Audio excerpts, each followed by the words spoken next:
22. The Smugglers.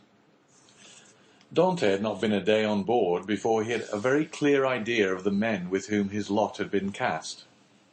Without having been in the school of the Abbé Faria, the worthy master of the young Amelia, the name of the Genoese tartan, knew a smattering of all the tongues spoken on the shores of that large lake called the Mediterranean, from the Arabic to the Provençal, and this, while it spared him interpreters, persons always troublesome and frequently indiscreet, gave him great facilities of communication, either with the vessels he met at sea, with the small boats sailing along the coast, or with the people without name, country, or occupation, who are always seen on the quays of seaports, and who live by hidden and mysterious means, which we must support to be a direct gift of Providence, as they have no visible means of support.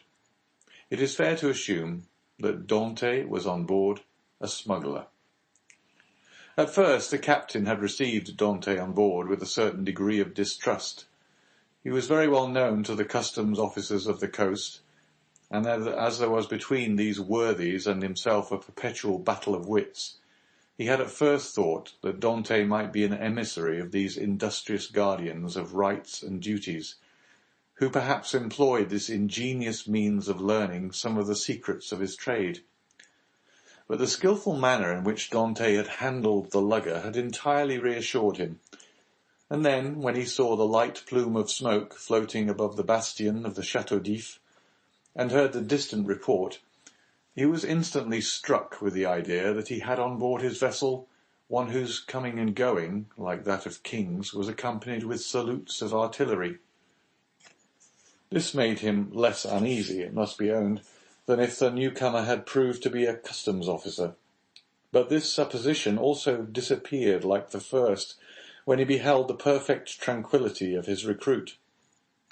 Edmondus had the advantage of knowing what the owner was, without the owner knowing who he was.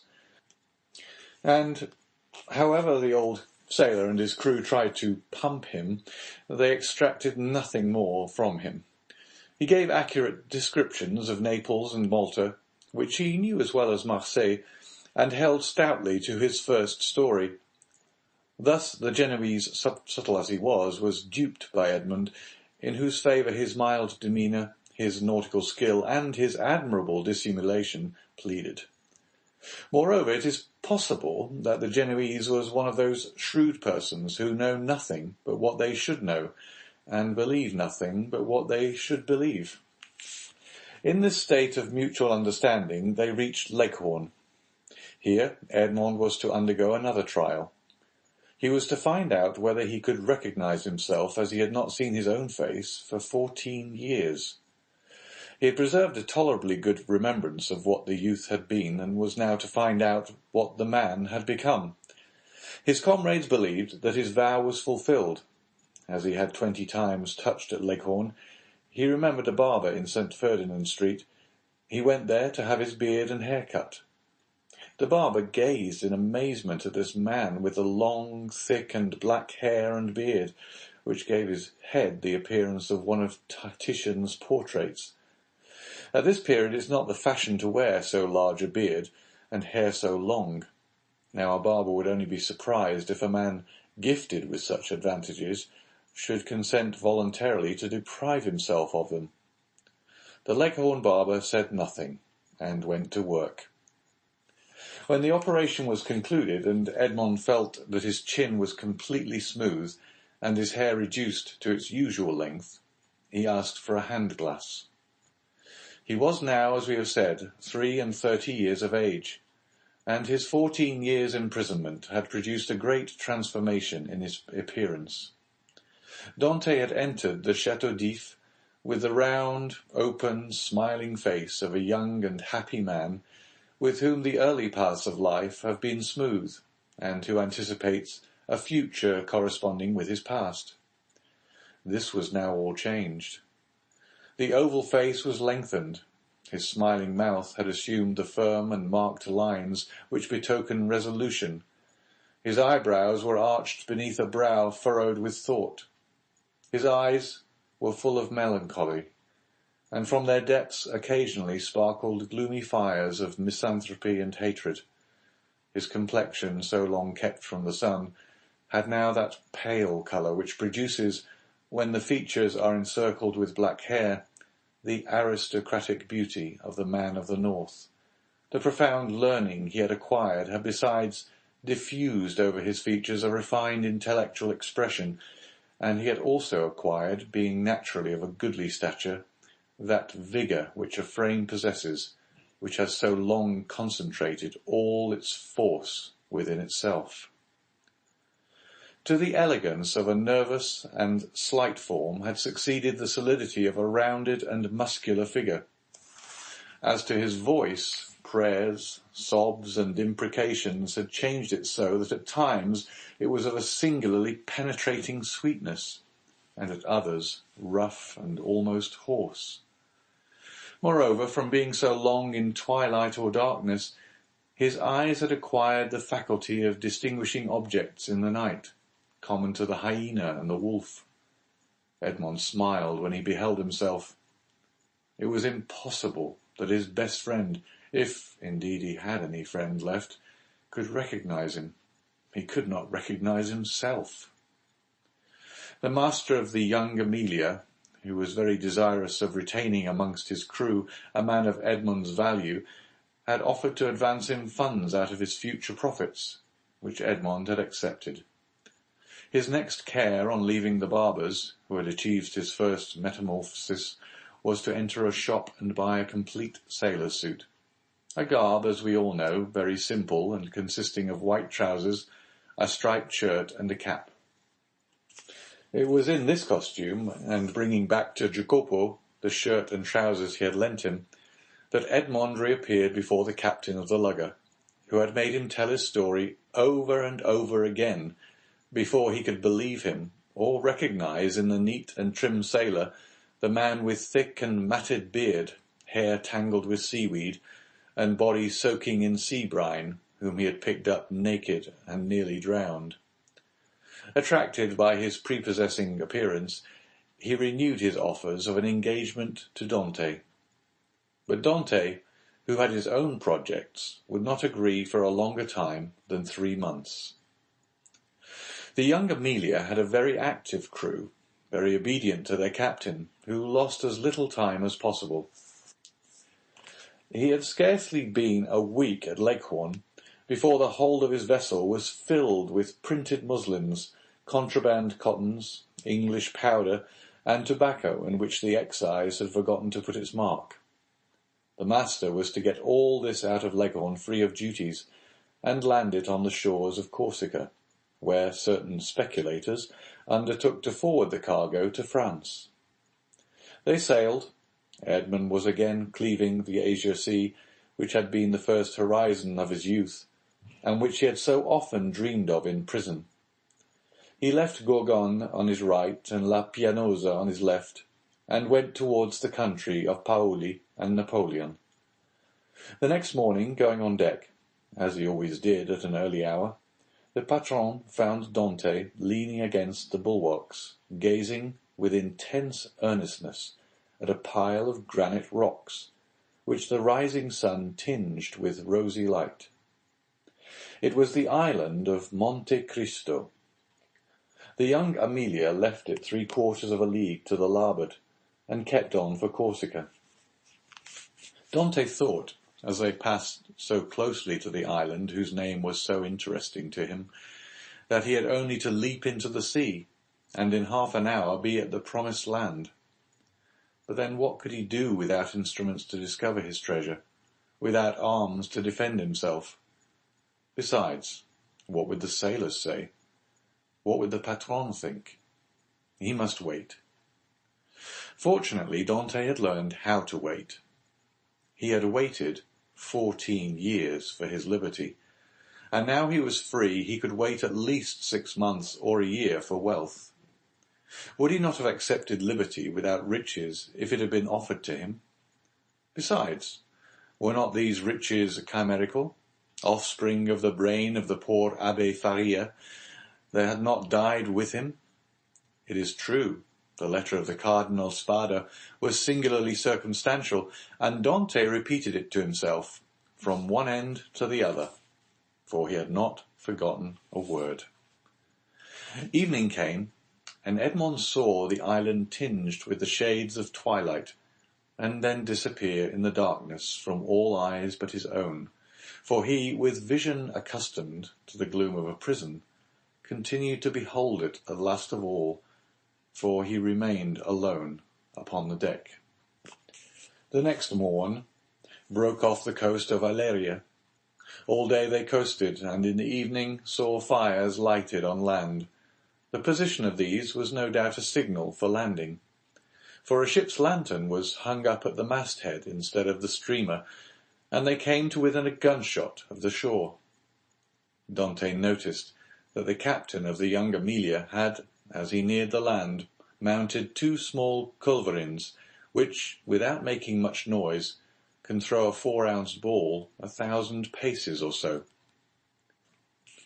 But on this occasion the precaution was superfluous, and everything proceeded with the utmost smoothness and politeness.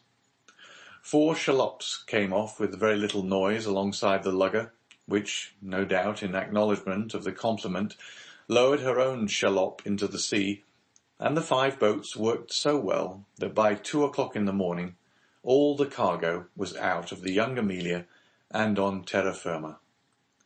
The same night, such a man of regularity was the patron of the young Amelia, the profits were divided, and each man had 100 Tuscan livres, or about 80 francs. But the voyage was not ended. They turned the bowsprit towards Sardinia, where they intended to take in a cargo which was to replace what had been discharged. The second operation was as successful as the first. The young Amelia was in luck.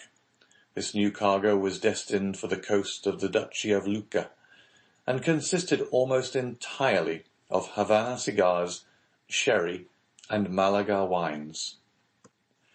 There had been a bit of a skirmish in getting rid of the duties. The excise was, in truth, the everlasting enemy of the patron of the young Amelia. A customs officer was laid low, and 2 sailors wounded. Dante was one of the latter, a ball having touched him in the left shoulder. Dante was almost glad of this affray, and almost pleased at being wounded, for they were rude lessons which taught him with what eye he could view danger, and with what endurance he could bear suffering. He had contemplated danger with a smile, and when wounded had exclaimed with the great philosopher, "Pain, thou art not an evil."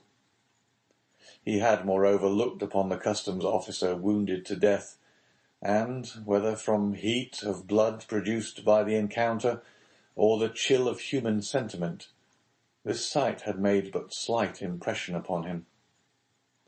Dante was on the way he desired to follow, and was moving towards the end he wished to achieve. His heart was in a fair way of petrifying in his bosom. Jacopo, seeing him fall, had believed him killed, and rushing toward him, raised him up, and then attended to him with all the kindness of a devoted comrade. The world was not then so good as Dr. Pangloss believed it, neither was it so wicked as Dante thought it, since this man, who had nothing to expect from his comrade but the inheritance of his share of the prize money, manifested so much sorrow when he saw him fall. Fortunately, as we have said, Edmond was only wounded, and with certain herbs gathered at certain seasons and sold to the smugglers by the old Sardinian women, the wound soon closed. Edmond then resolved to try Jacopo, and offered him in return for his attention a share of his prize money. But Jacopo refused it indignantly. As a result of the sympathetic devotion which Jacopo had from the first bestowed on Edmond, the latter was moved to a certain degree of affection. But this sufficed for Jacopo, who instinctively felt that Edmond had a right to superiority of position, a superiority which Edmond had concealed from all others, and from this time the kindness which Edmond showed him was enough for the brave seaman. Then, in the long days on board ship, when the vessel gliding on with security over the Asia Sea required no care but the hand of the helmsman, thanks to the favourable winds that swelled her sails, Edmund, with a chart in his hand, became the instructor of Jacopo, as the poor Abbe Faria had been his tutor. He pointed out to him the bearings of the coast, explained to him the variations of the compass, and taught him to read in that vast book opened over our heads which they call heaven, and where God writes in azure with letters of diamonds. And when Jacopo inquired of him, "What is the use of teaching all these things to a poor sailor like me?" Edmond replied, "Who knows? You may one day be the captain of a vessel, your fellow countryman Bonaparte become emperor." We had forgotten to say that Jacopo was a Corsican. 2 months and a half elapsed in these trips, and Edmond had become as skilful a coaster as he had been a hardy seaman. He had formed an acquaintance with all the smugglers on the coast, and learned all the Masonic signs by which these half-pirates recognise each other. He had passed and repassed his island of Monte Cristo 20 times, but not once had he found an opportunity of landing there. He then formed a resolution. As soon as his engagement with the patron of the Young Amelia ended, he would hire a small vessel on his own account, for in his several voyages he had amassed 100 piastres, and under some pretext land at the island of Monte Cristo. Then he would be free to make his researches, not perhaps entirely at liberty, for he would be doubtless watched by those who accompanied him, but in this world we must risk something. Prison had made Edmond prudent, and he was desirous of running no risk whatever. But in vain did he rack his imagination. Fertile as it was, he could not devise any plan for reaching the island without companionship. Dante was tossed about on these doubts and wishes when the patron, who had great confidence in him, and was very desirous of retaining him in his service, took him by the arm one evening, and led him to a tavern on the Via dell'Olio, where the leading smugglers of Leghorn used to congregate and discuss affairs connected with their trade. Already Dante had visited this maritime bourse 2 or 3 times, and seeing all these hardy free traders, who supplied the whole coast for nearly 200 leagues in extent, he had asked himself, what power might not that man attain who should give the impulse of his will to all these contrary and diverging minds? This time it was a great matter that was under discussion, connected with a vessel laden with Turkey carpets, stuffs of the Levant and Kashmir. It was necessary to find some neutral ground on which an exchange could be made, and then to try and land these goods on the coast of France. If the venture was successful, the profit would be enormous. There would be a gain of 50 or 60 piastres each for the crew. The patron of the Young Amelia proposed as a place of landing the island of Monte Cristo, which being completely deserted, and having neither soldiers nor revenue officers, seemed to have been placed in the midst of the ocean since the time of the heathen Olympus by Mercury, the god of merchants and robbers, classes of mankind which we in modern times have separated if not made distinct, but which antiquity appears to have included in the same category. At the mention of Monte Cristo, Dante started with joy. He rose to conceal his emotion, and took a turn around the smoky tavern, where all the languages of the known world were jumbled in a lingua franca.